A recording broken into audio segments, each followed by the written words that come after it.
Sorry. But whether we want to say it or not, guys, like when we break promises to ourselves, it doesn't feel good. And it creates this lack of confidence, this lack of trust in ourselves. And we don't even realize it because we think we're doing good by pushing ourselves to the side. But the reality is you guys, a lot of you guys just nailed it, is what it is. It's super uncomfortable. And when our confidence tanks, guys, like you feel like you're just giving up, and then you're like, well, I'm just gonna, like, what's the point anyway? But here's another one I want you guys to think of. If you're kind of sort of doing things, you never will gain true momentum. And some of you guys have been there. You have to be consistent. Christina, I'm just going to talk about you for a minute. Like, that is how you got over this 180 hump. When you and I first started working together, you weren't, I think I can honestly say you weren't as consistent as you needed to be with everything. And I would say the biggest shift I saw with you was, is it always perfect? It wasn't. It's getting actually more and more as you go, but you were consistent, consistent. Am I right or wrong? Mm-hmm. So Yeah, it's that, you're 100% right. yeah, that momentum. You never gain that momentum. It was this chasing yourself. Yeah, honestly, I think I just needed the coach to teach me how to be that way. Honestly, Well, thank that's, you. I'm glad I could help.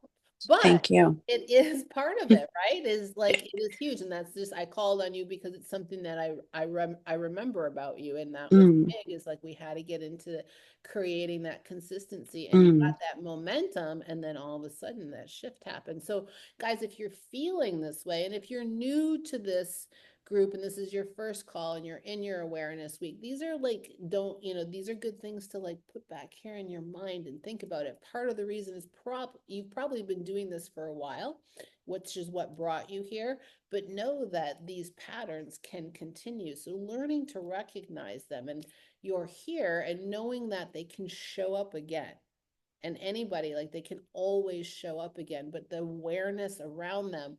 So yeah, if you've been in this cycle of rinse and repeat and you can't gain any momentum, odds are, if you really zoom out, you're going to go, yeah, I've been kind of sort of doing shit. And what I love is understanding, guys, that you're not alone. Like Cindy piped up, she's right. In the beginning, she kind of sort of did shit, and she kind of sort of got results. It's not that she didn't get them, but she kind of sort of got them. And that's normal. It happens. And then one day something clicked in her brain and she went, oh, wait a minute. I think I'm just going to go all in on this shit. And then sometimes how it happens. And sometimes there's nothing that it's just the way that it is. Anybody want to add to that? No? So all in all, guys, the biggest cost really is, like we talked about, like just remembering, like, it's that self-doubt that we'll start to get, and that's the biggest cost. So when you are consistent, you're not just going to gain the momentum, but you're going to start to trust yourself, and you will start releasing the self-doubt of, like, that surrounds you, of, well, you know, I don't know if I can trust myself on this. So just, it's about keeping those promises to yourself. And as both Cindy said, I think Kelly brought it up, it's creating that trust. So I love that. Thanks for sharing, guys. So why do you think we fall victim to this?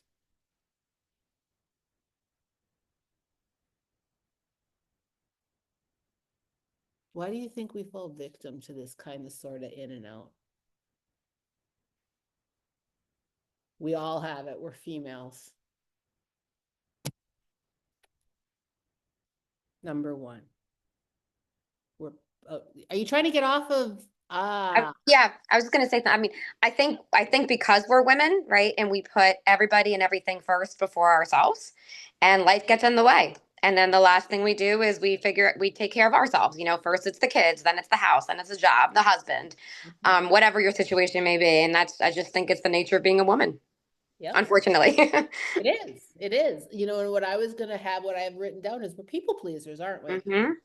Yeah, we're big people pleasers, and we're going to put everyone and everything, as you said, ahead of ourselves. So I love that. That is like the number one thing. Thank you, Adriana, for sharing. What else do you think it is? There's a couple other ones that are really big because we're females. I think too, for me, on top of the people pleasing, which is like number one, learning, and I always go back to this and say it all the time, what the rocks are in your calendar. I never really planted my rocks and Mm. then let the sand fill in around it until I did that and switched that I get to come first and everything else follows.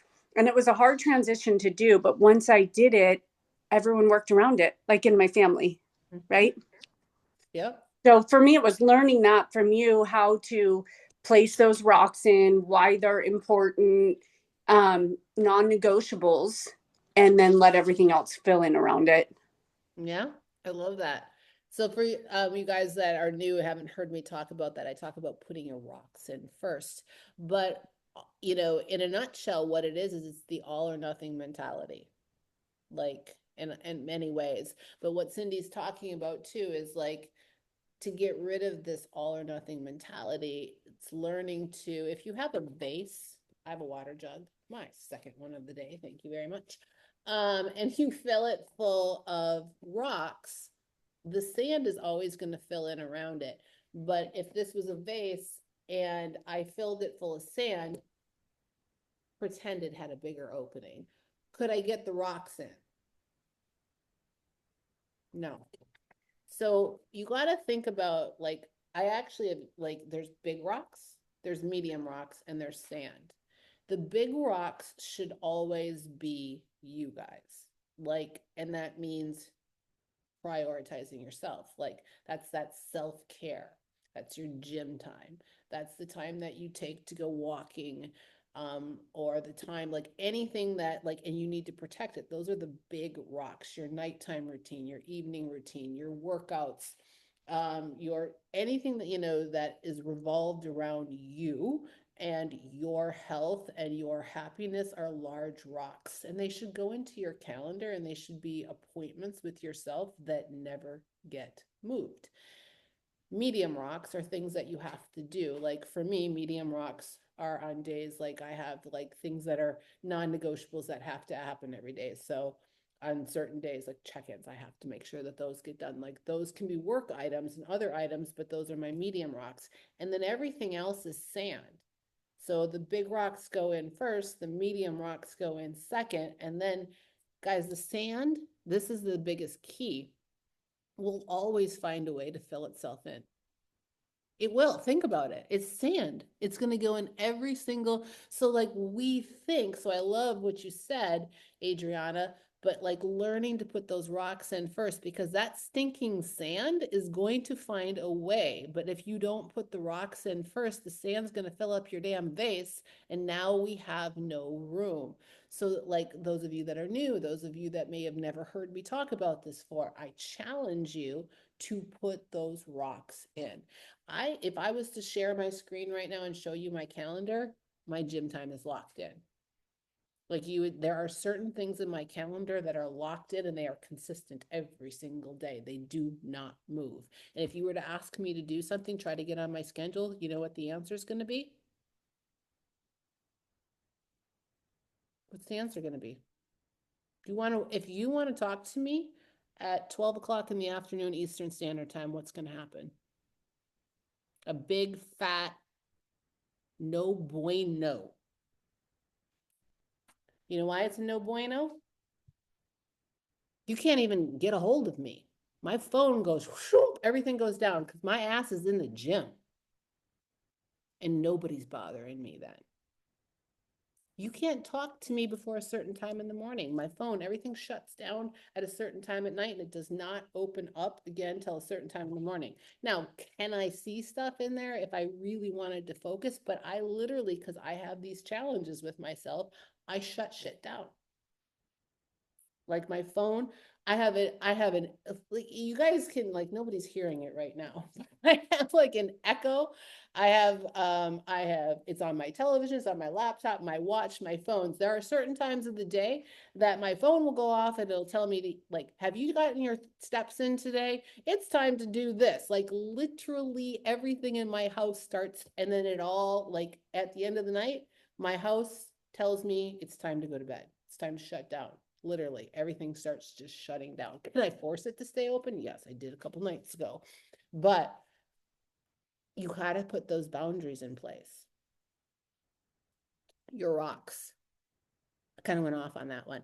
But it is also like, so some of the reasons, other reasons why we get trapped into this, guys, we also have this all or nothing mentality.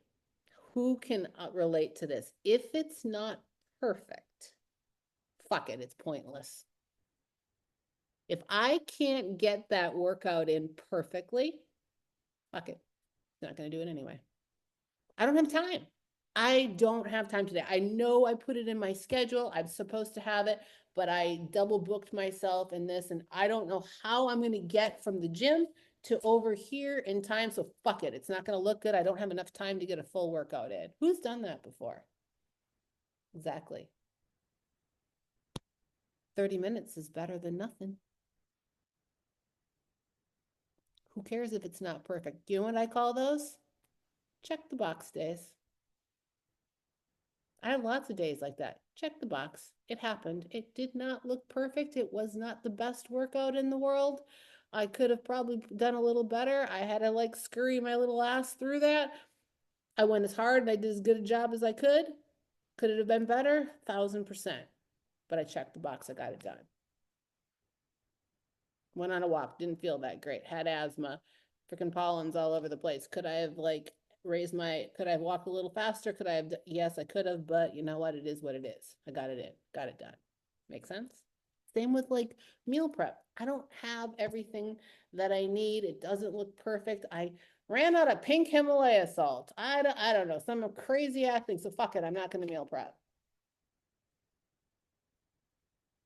You're laughing at me, but I know you guys have done ridiculous ass shit like that. I don't have this, so fuck it. It's a bad case of the fuckets. Jen calls them the fuckets. You get the fuckets. Fuck it. Because it's not perfect, so fuck it. Mm-mm. You gotta learn that it's okay if it's not perfect. Just do it anyway. Here's another good one. That why we fall victim to trap of the kind of sortas. Who feels me on this one? Fear of failure. I see heads nodding. If I kind of sort of stay committed, well, I can never fail because I'm only kind of sort of going in.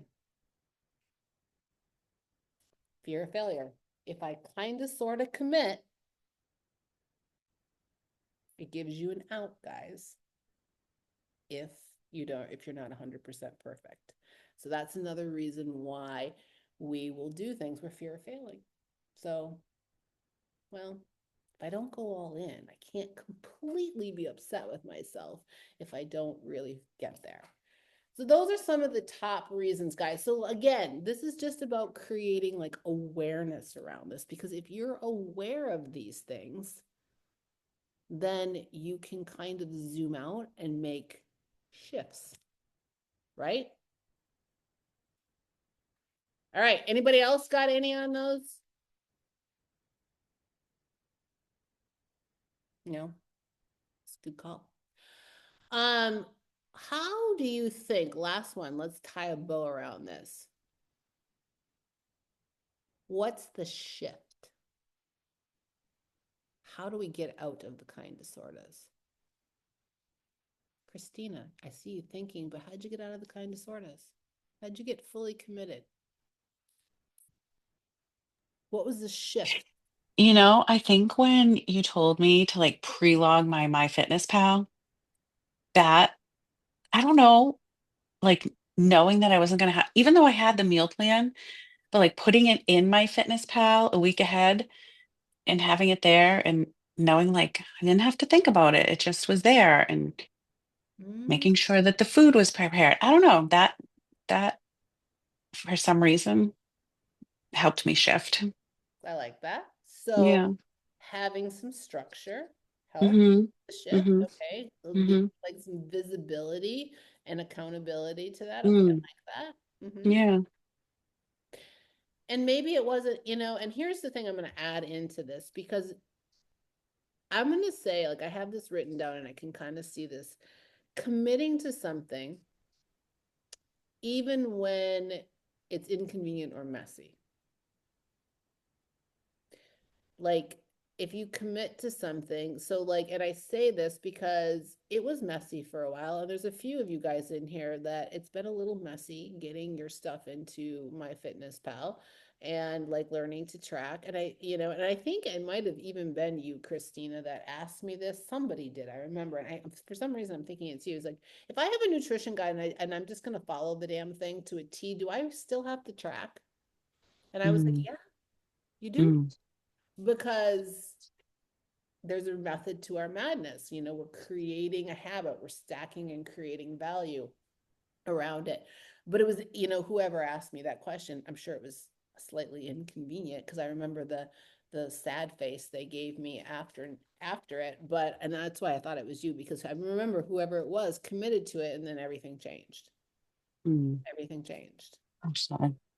Sorry. That's okay.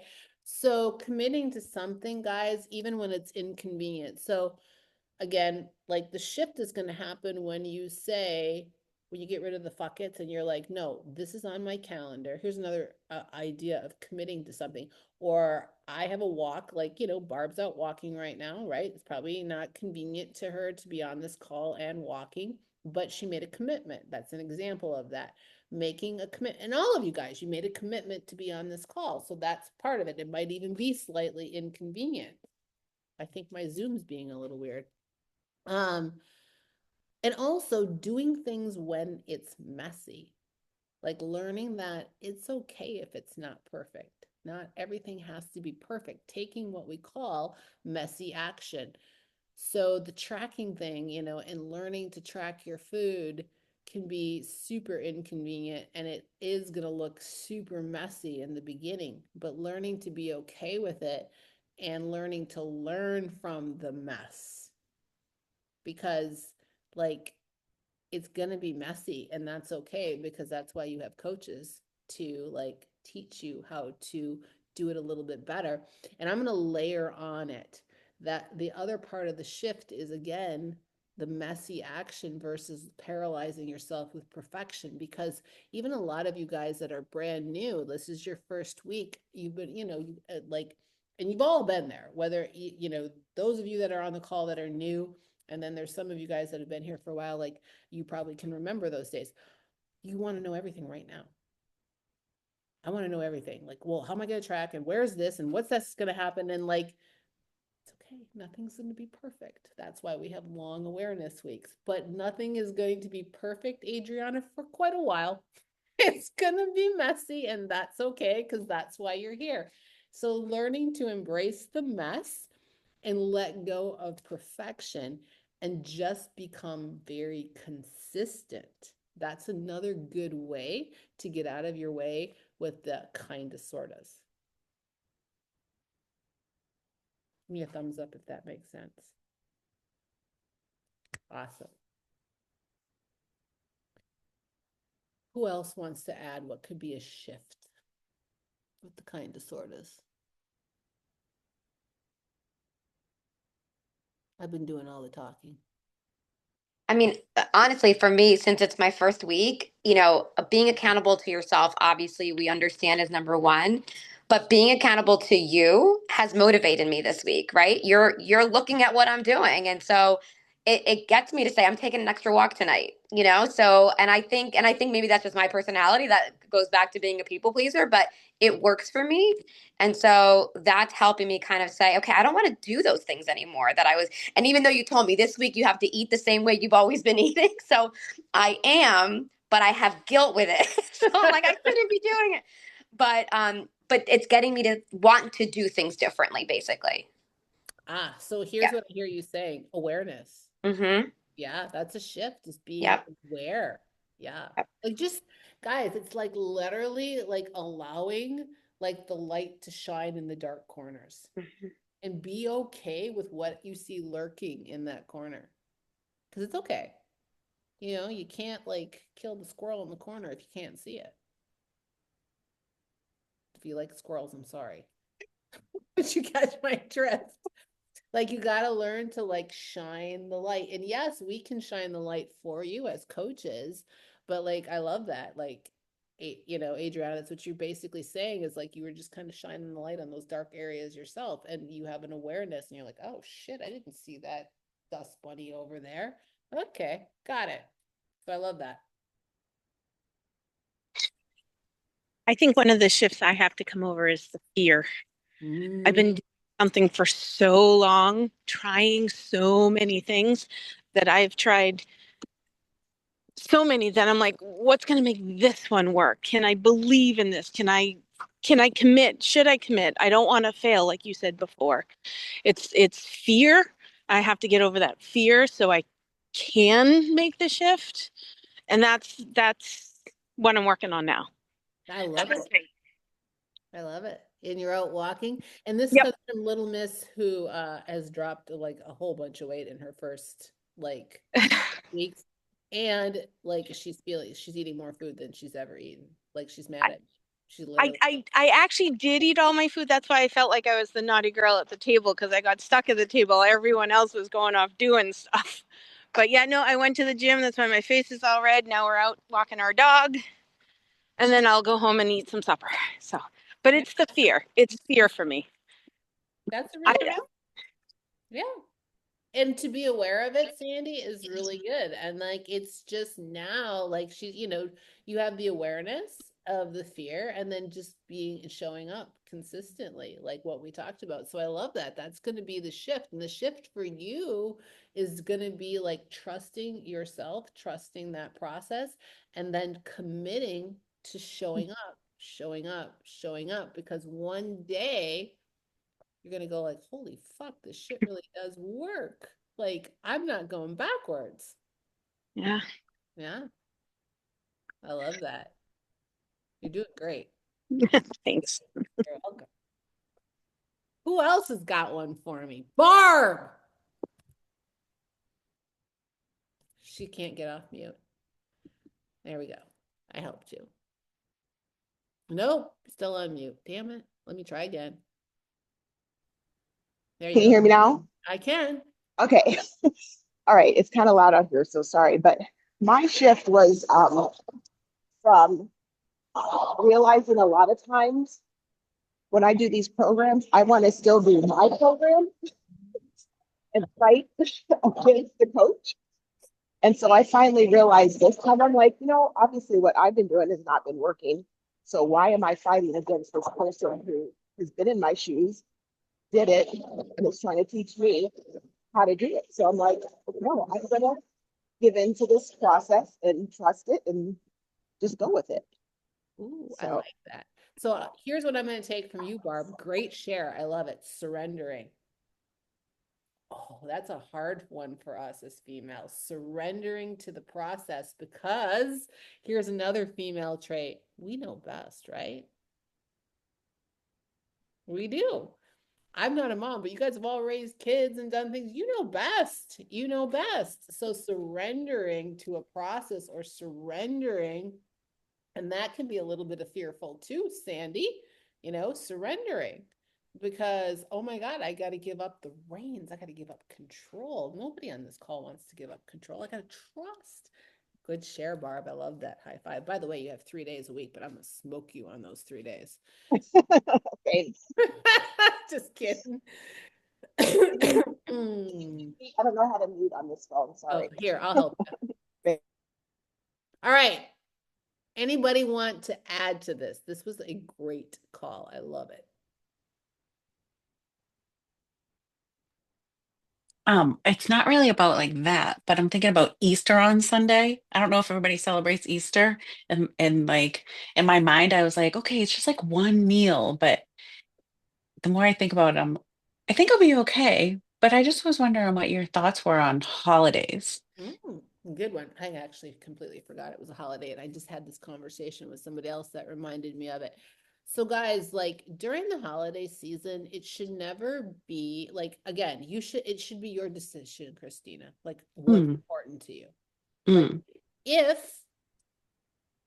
celebrating Easter and Easter dinner is something that is a big deal for you, by all means, you should participate. But if it's like, I really don't care. It's not a big deal. I'm just going to show up and social. Like, that's how you have to judge what, mm, how you're going to handle it. It's like anything else, like any other event or thing in your life. We have a tendency for food to revolve around everything now, mm, right? So, like, if it's mhm, important to you, do it, right? mm, But mhm, do it with mindfulness, right? mm, mhm. And we never go into anything with an all or nothing mentality. So, like, if you're going to celebrate and you're going to go and you have dinner plans, like somebody just messaged me in the group and they were like, I host Easter dinner. I And do too. okay, great. And she's Yep. like, and she came with me with a plan. And I said, lovely plan. She's like, I don't really know if I'm going to just, eat everything, everything. I'm like, well, that's up to you. She's like, I don't really like ham. She's like, I really kind of do this for my kids. And then I'm like, well, then don't. And she's like, well, I'm making this really killer angel food cake that I'm like, well, great. Have a little of it. Do you see where I'm going with this? Mhm, mhm. So it's Yeah. kind of up to Like you. I know these things, but I think Yeah. I Yeah, don't and know. yeah, and so like if you're going to approach it, you want to approach it in a way of first of all, you don't skip any meals. So like in this house here, this community, this house, we don't like go, well, I'm gonna have a holiday dinner, so I'm gonna skip all of my meals and save my calories. Wrong. You will hoover that shit. And you Mm, will eat 3 times. Like it is a proven fact, guys. I've talked about this before because when it comes to the holidays, I do a lot of coaching around this. Do you know that the average American on Thanksgiving Day eats 4,000 calories in one freaking sitting? A male bodybuilder does not eat that much food in a bulk. And you want to know why we do it? Because we So you don't save your calories. You eat all of your food, you drink all of your water, and then that day, just like if you were going out to dinner with your husband or something like that, you just swap out that meal. So the odds of you eating everything and hoovering it down have just minimized itself. And then the other thing to think of is just like with any other meal, you want to prioritize protein and all the foods around that. And you're probably going to eat very little of a lot of things, and you're gonna and have think about the 4 bite rule. Like I told her at the angel food cake, I said, if you freaking love that shit, you make it only on Easter Sunday, and you're telling me that this is something that you love, have it. But when you want something like that's the difference between even having the donut, guys, and having the donut. Like, there's a difference between that. You can have the donut or the angel food cake because it's there. And then there's like, oh my God, I wait all year for this because I only make this cake once a year. And oh my God, I can think about it right now. That's a big difference between then I'm just eating it because it's sitting in front of me. Then you have a bite.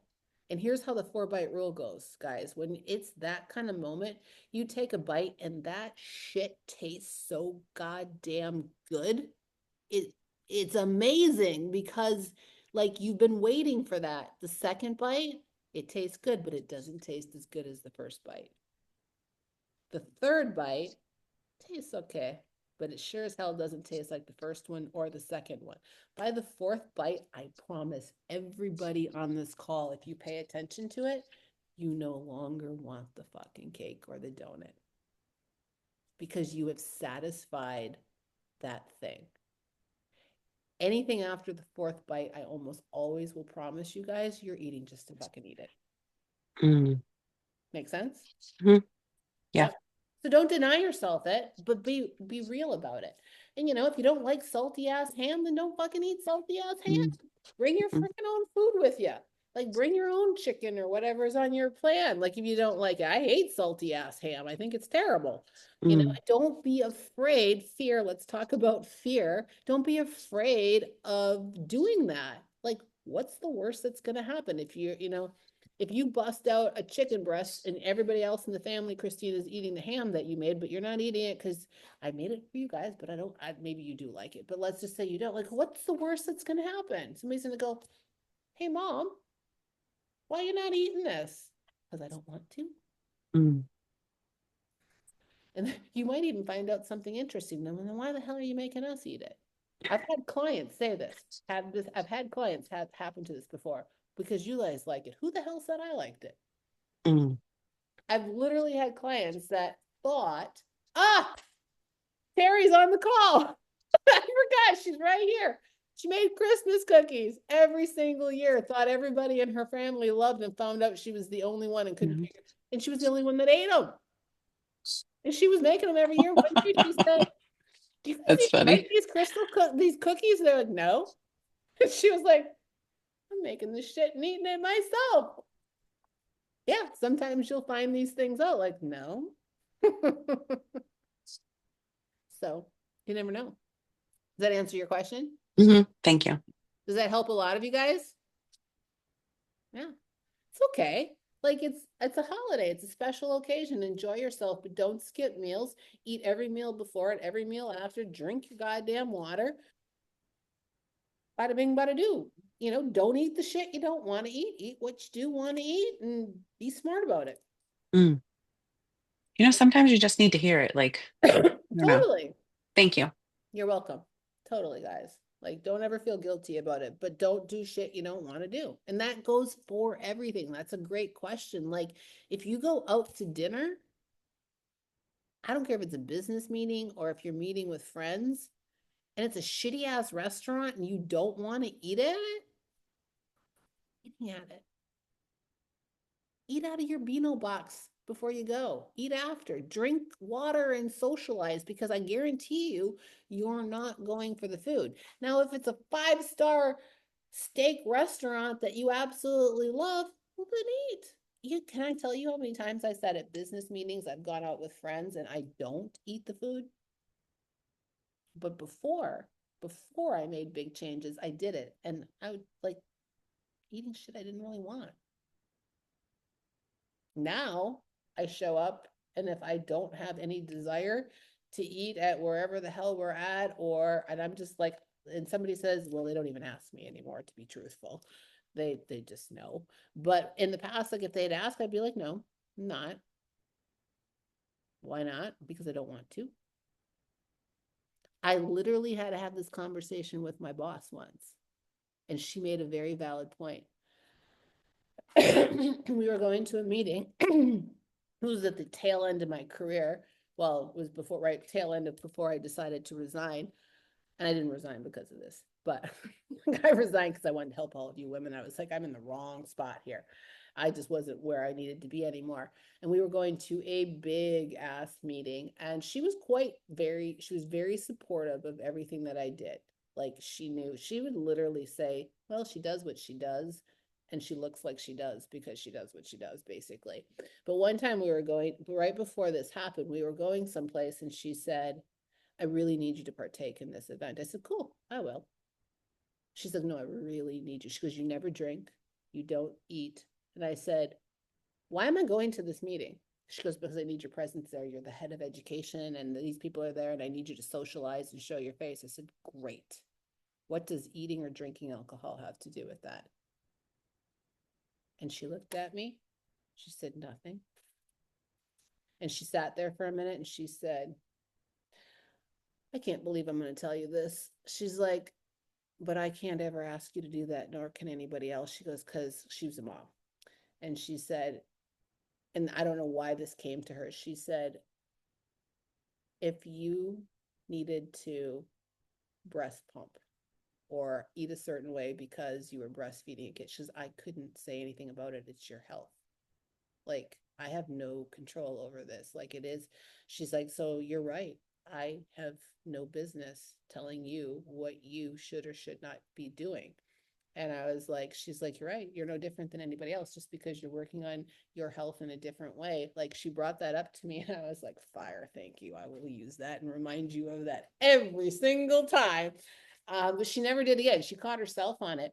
But like she did, she pressed me to the issue. And I was like, what does this have to do with anything? Am I missing my job? Because she was like, you're always at the gym, blah, blah, blah. I said, do I miss the meetings? Nope. Do I miss the dinners? Nope. Then what am I doing? Do I miss on my job? Nope. What's the problem?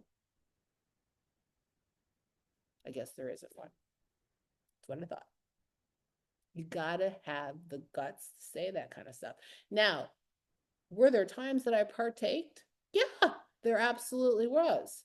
There were times that I drank the alcohol. There were times that I did the things, but when I was in a certain position, like for me, I was competing at that point in time. For you guys, it might be certain phases of your journey where like it's just not worth it. That's okay to draw those lines. You don't have to kind of sort of do the thing. You can say, no, no, not for me, not right now. I'm not telling you that you always have to say no, but you got to make up your own mind. Thanks for Christina for getting me way off on a tangent, but was this helpful for you guys? Awesome. It's okay to stand in your own power, but the decision's always got to be yours. You guys are awesome. All right, 7:22. I really kind of took this call a long ways. Anybody got any questions for me? All right, good call, guys. All right. Have a good night. I'm watching all you guys walk. I did hit my step goal today, but I'm gonna go out for a walk now. Peace. You, good night. Bye. Good night, guys.